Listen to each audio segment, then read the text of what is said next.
Hello and welcome back to the Fracking Farmhouse, where I've got a letter from the government, the Planning Inspectorate. Do you remember we went to a public inquiry, and the pinnacle of planning law is public inquiries, and they've said us this, and this is the results.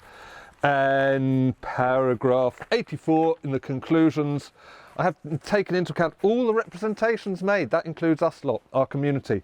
I have found that there would be slight harm in terms of the living conditions of neighbouring occupiers in terms of nighttime noise. Yeah, right, because it's 99 decibels for 3 months. To which I give limited weight. Oh.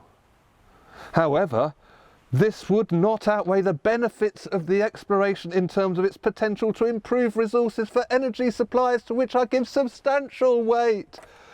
On all other matters, traffic, aeroplanes, green belt impacts, climate change, all other matters, I consider the impact is neutral overall.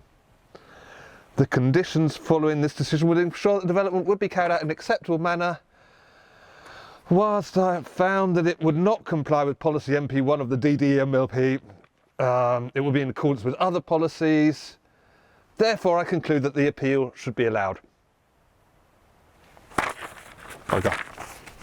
INEOS have got planning permission to drill at Marsh Lane because the benefits of energy supply. Right? Now, all through the public inquiry, we were not allowed to talk about fracking because this is only an exploratory well. Like, they're just going to drill a hole and they're going to take out a core sample and they're going to test it. And it's going to be a listening well. We'll come to that in a bit. We're not allowed to talk about fracking. She says the harm to our community is outweighed by the benefits, potential benefits of energy supply. Well, what energy does a exploratory well supply, Oscar? What energy does it supply? It doesn't supply any energy. It just takes energy. Right, how do you get energy out, Oscar? You frack it, yes. But we're not allowed to talk about fracking, so you can see we're a bit frustrated. Because to get any energy supply out of this well, they've got to frack it. INEOS said at the inquiry, the listening well, it's going to listen to a well possibly drilled on the same site. So they just want a well pad.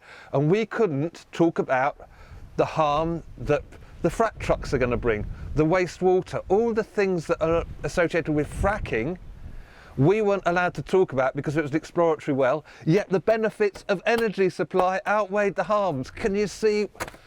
It's frustrating. So what are we going to do? What are we going to do? Tell you what we've done. We've printed out a newsletter. Thank you. The newsletter that says, fracking news, no fracking way. The fight goes on, we are not alone, public pressure can win, right? This is and we have made 10,000 of these, and we're delivering, or by the time you watch this, we have delivered them to every house in Eckington, Marsh Lane, Colaston. And the message is that we ain't giving up. The public inquiry may have been rigged. Rigged? That's a strong word. What makes you say that? Well, apart from the fact that we weren't allowed to talk about fracking and the benefits of energy supply outweighed all our considerations. Consider this, the UCOOG, right? They're a lobby group that lobby Parliament on behalf of the oil and gas industry, UK oil and gas. And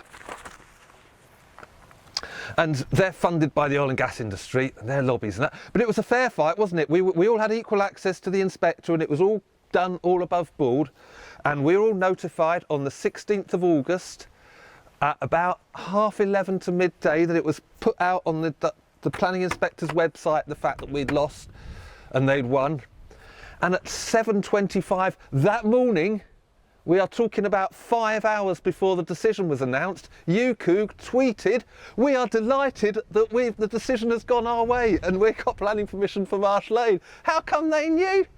Because they're on the inside. 7:25 on the 16th of August, there's a ring round it there. So why did they know before we knew, eh? What's going on? So what we're doing, we are letting Eckington know to the fracking news. Oh, and we're making up some banners, and we're going to put banners about all over the place. Christmas trees not fracking, stuff like that.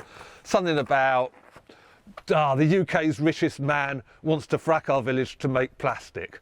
Big letters, let's stick it out there. Wake up now, wake up with a gas. We're going to mobilise people. We're going to get hundreds, thousands of people up there. When they try and get on site, they're going to see the village. We're going to turn out. Public pressure can win. Just a little quote here from the Financial Times on August the 10th. INEOS, is also weighing up whether to push ahead with its UK shale ambitions, on which it has already spent roughly 250 million quid, nothing to Jim Radcliffe, in the face of local resistance in many areas. That's us, local resistance. We're going to unite. We've got a fantastic community. Had a public meeting last night, 70 people there. We're building a movement. We turned out 750 people last year at a rally. There's local groups everywhere. We're going to unite. We're going to... Marsh Lane is the new Bentley. They're not drilling at Marsh Lane. We ain't letting them. Thank you very much for watching the Fracking Farmhouse. Like, subscribe, do all that stuff. Thanks very much. See ya.